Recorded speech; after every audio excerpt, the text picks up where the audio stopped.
उत्तर प्रदेश के पूर्व deputy CM Dinesh Sharma Ghaziabad पहुंचे, जहां उन्होंने कहा कि नगर निकाय चुनाव में बीजेपी पूरी तरह से यूपी में क्लीन स्वीप करेगी। गाजियाबाद में पूर्व उप मुख्यमंत्री ने बीजेपी के नेताओं के साथ घंटों, आपको बता दें, माथापच्ची भी की और बीजेपी की आपसी कलह को दूर करने की कोशिश भी की गई।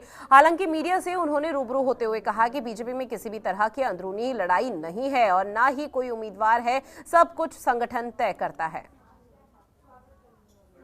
आज अगर आप देखो तो किसानों के ऋण माफ हुए हैं, किसानों को सम्मान निधि मिल रही है। वो कहा करते थे कि फर्टिलाइजर के लिए, यूरिया खाद के लिए लाठीचार्ज कब बंद होगा।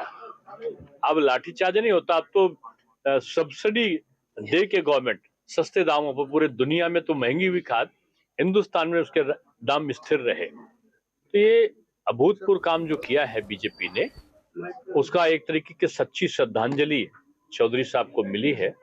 ना पश्चिम में तो स्वीप करेगी, पूरे उत्तर प्रदेश में स्वीप करेगी। खतौली रह गया। बीजेपी का जो संगठन है वो निचले स्तर पर बूथ स्तर तक के कार्यकर्ताओं का संगठन है। चुनाव में कुछ स्थानीय समीकरण कभी कभी होते हैं जिनसे जो आशातीत सफलता होती है उसके निकट तक पहुंचते नहीं मिलती, कहीं कहीं होता है। असंभव था रामपुर।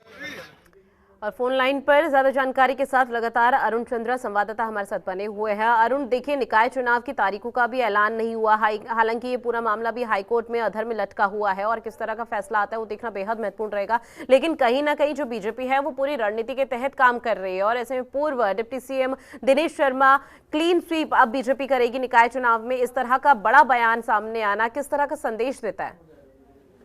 देखिए रितु, ये बात किसी से छुपी नहीं है कि अब से जो 4 से 5 दिन पहले से ही बीजेपी में अंतर्कलह चल रही है।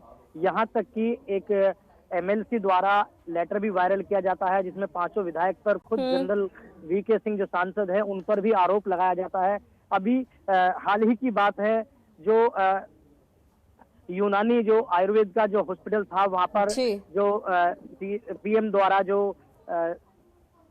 उसकी जो उद्घाटन किया गया था, वर्चुअल उद्घाटन हुआ था, तो वहां पर खुद अनिल अग्रवाल को बैठने की जगह नहीं मिलती है। तो अंतर्कलह जो वो किसी से छुपी नहीं है, लेटरबाजी भी हो चुकी है और टिकटों के बंटवारे को लेकर भी लोगों में काफी चर्चा का विषय बना हुआ है, क्योंकि बीजेपी इस बार किसको टिकट देगी या किसको नहीं देगी, क्योंकि सभी अपनी अपनी दावेदारी कर रहे हैं।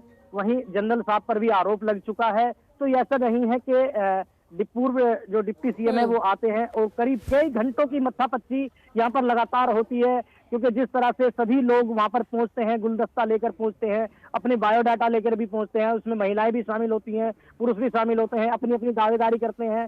और जो बिल्कुल, और देखना यही महत्वपूर्ण कि जिस निकाय चुनाव में पूरा दमखम बीजेपी दिखाती हुई नजर आ रही है और आगे आने वाले समय किस रणनीति के तहत काम करती है। तमाम जानकारी साझा की अरुण, उसके लिए शुक्रिया।